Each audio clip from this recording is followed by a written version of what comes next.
Dans le cadre des rendez-vous mensuels du tri-hebdomadaire ivoirien Stade d'Afrique du groupe Fraternité Matin, une causerie débat a eu lieu ce jour 16 septembre 2010 à la Fédération ivoirienne de football avec pour acteur principal son Excellence M. Jacques Anouma, président de la Fédération ivoirienne de football qui s'est prêté volontiers aux questions des journalistes Jean-Baptiste Bey, Paul Bagneni et Adam Kali.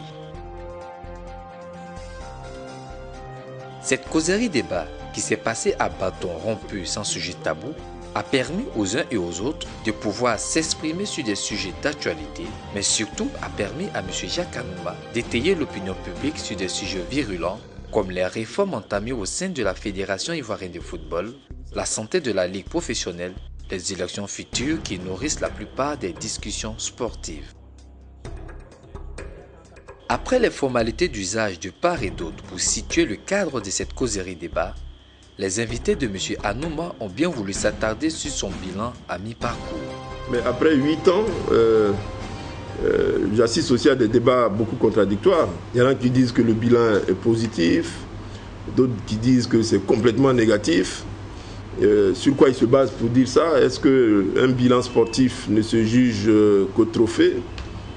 Là aussi le débat est ouvert. Je pense que je ne peux pas dire que j'ai réussi.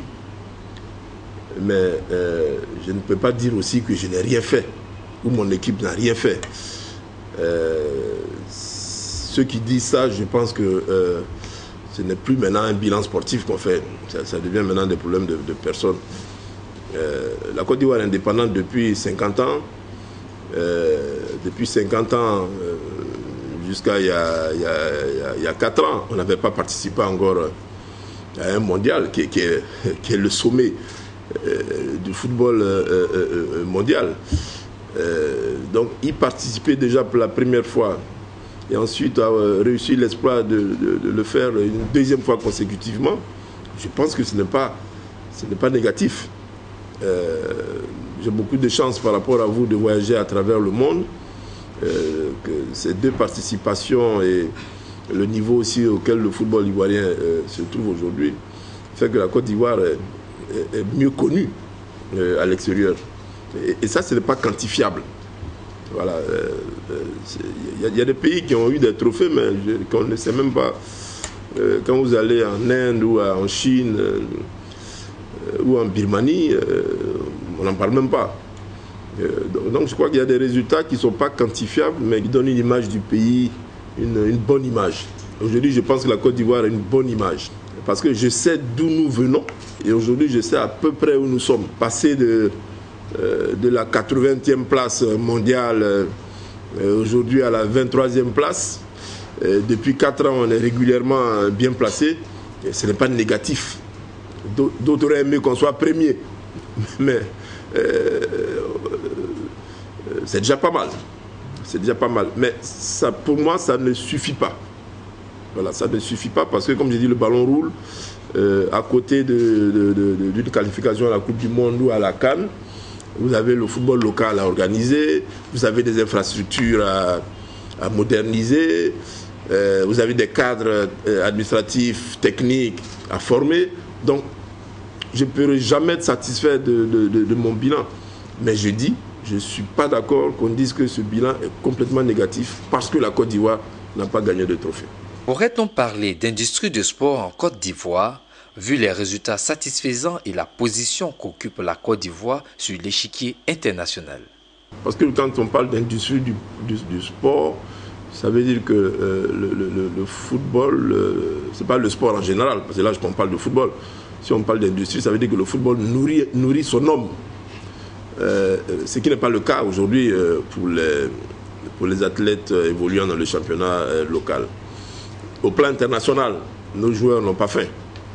Mais au plan local, je crois qu'il faut développer une autre politique pour faire en sorte que ceux qui produisent le spectacle ici puissent vivre de leur art au lieu de chercher à s'expatrier dès qu'un journal parle de 2 ou 3 fois. Voilà. Donc, quand on aura bien développé le football en Côte d'Ivoire avec des infrastructures dignes de ce nom, des clubs bien organisés, bien structurés, et que les joueurs auront le salaire qu'on pourrait leur donner pour bien vivre. En ce moment, on pourra dire qu'il y a une industrie autour du football, ce qui n'est pas le cas encore. La Côte d'Ivoire occupe aujourd'hui la 23e place mondiale devant la France. Est-ce que cela augure des lendemains meilleurs pour le football ivoirien sous l'ère Anouma? Le classement FIFA n'est qu'un baromètre. Il y a 8 ans, quand j'arrivais à la Fédé, personne ne parlait du classement FIFA.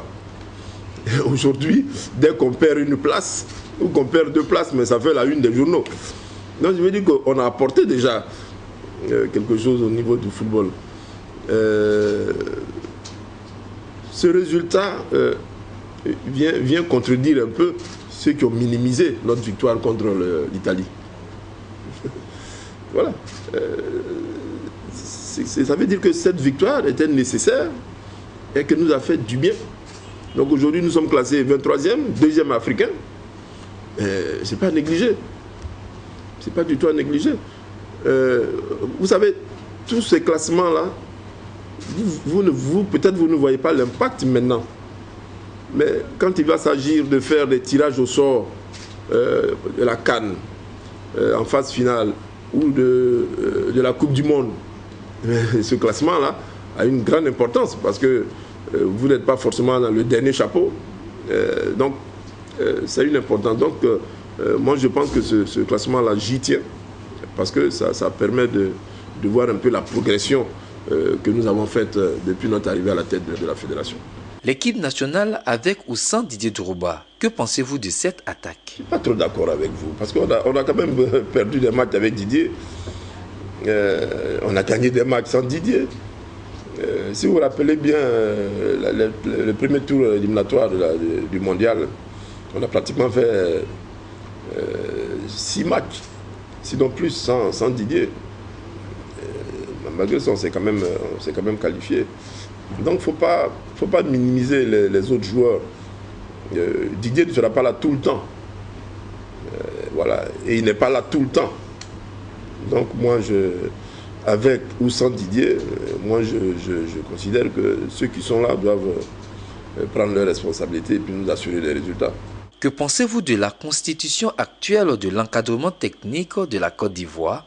Et quels sont les rapports entre le sélectionneur national et la direction technique nationale? Il a fait le choix pour le moment des premiers collaborateurs que vous avez vus.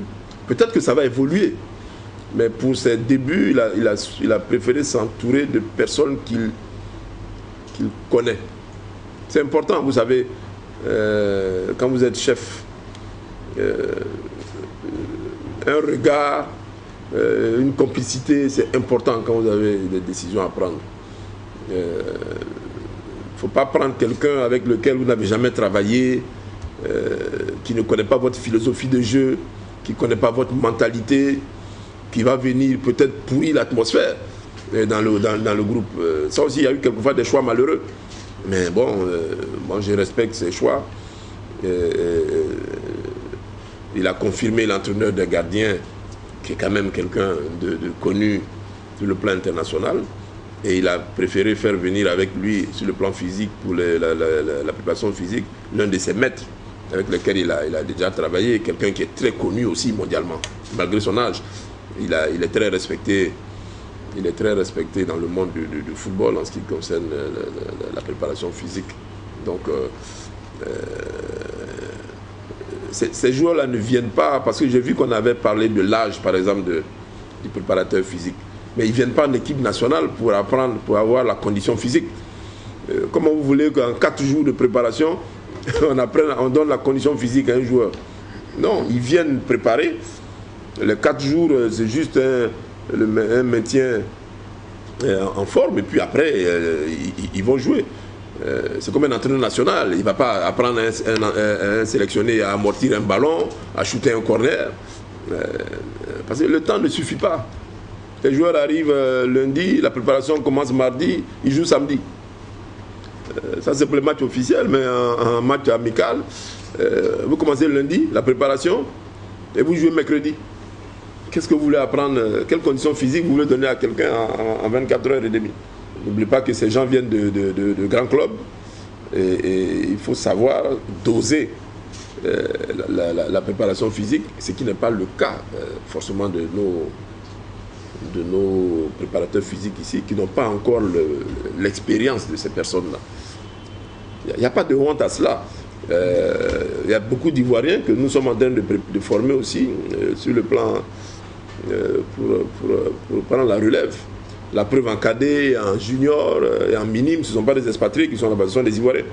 Donc ceux-là ont besoin d'apprendre, de se frotter au grand, et puis peut-être beaucoup plus tard, ils prendront la suite.